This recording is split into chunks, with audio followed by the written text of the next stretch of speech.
when a prepper becomes a survivalist, you got to know when you have transitioned from being a prepper to being a survivalist. Okay? If you don't understand the transition point, you'll be caught off guard and you could end up dying, perishing. Okay? Now we just made it through a snowstorm, and some more people didn't make it. Now, when you run out of, you have to know when you have transitioned. If you have a full tank of gas and you look at your weather app on your phone and it's going to be bad for 3 or 4 days, then even if you have a full tank of gas, you have transitioned into a survival mode.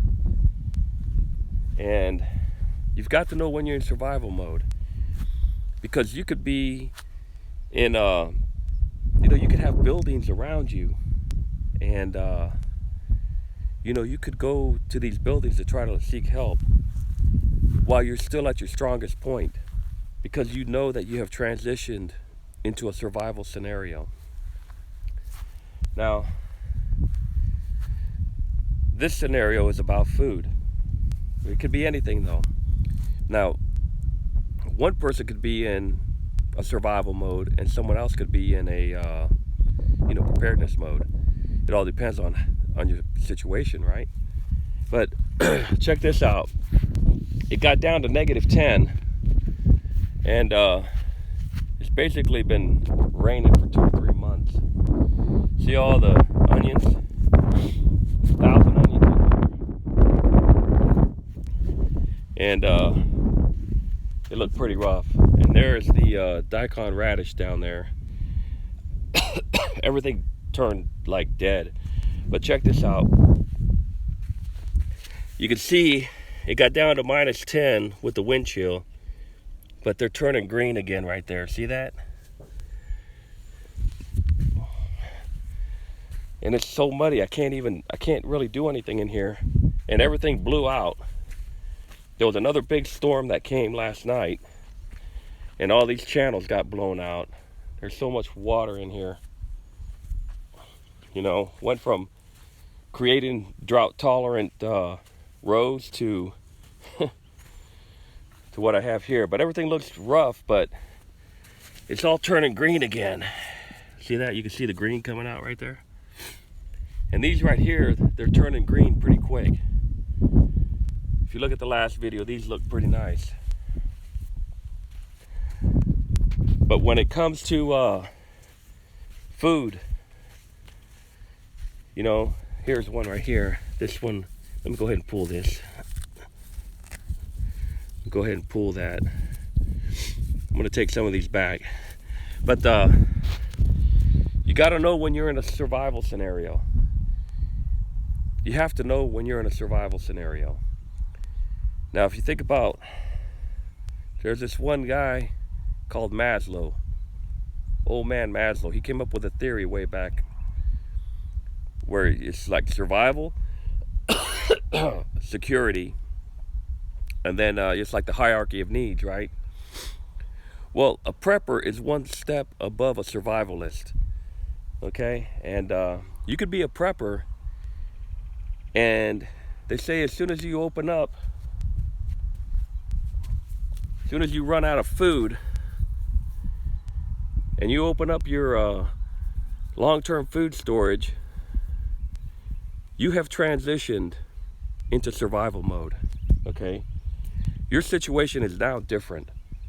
You've moved from being a prepper to being a survivalist. And you've got to know when you have transitioned, because if you walk around and you don't know, you're gonna wind up in a really bad scenario, and you might not make it through. Okay?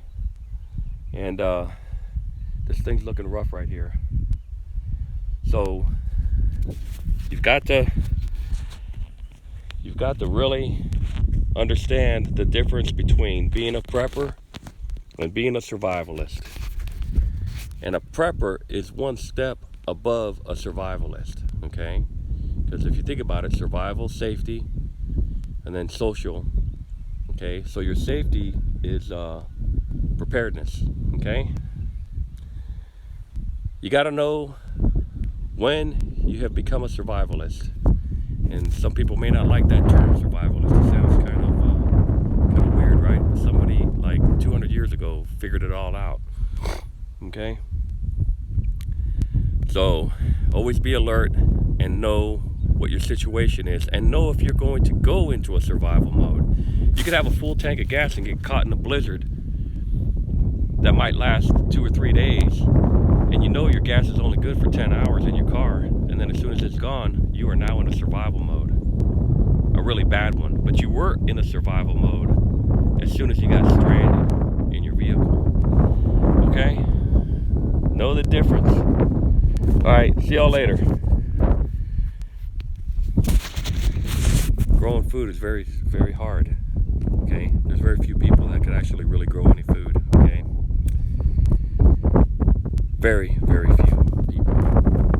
You can have an ornamental garden in your backyard, but actually growing enough calories, no way. Most of these people that are growing food and having these nice videos, those are the professionals. Those are the ones that really know how to grow food. And even them, I've never seen anyone that has actually grown. Well, I grew 1 million calories like 2 or 3 years ago, but that was just strictly corn. But you haven't seen anyone in the garden, I haven't, that has actually grown enough food and actually survived on it, okay? So stock up on food, and you should have a year or two. And then if it gets down to the wire and you see something bad coming, fill up your reserve tanks, your 55-gallon drums. Fill them up. You can see it coming a month or two before it actually happens. But yeah, know when you have transitioned into a survival mode. Very difficult. If you're not paying attention, you're gonna get caught off guard. See y'all later.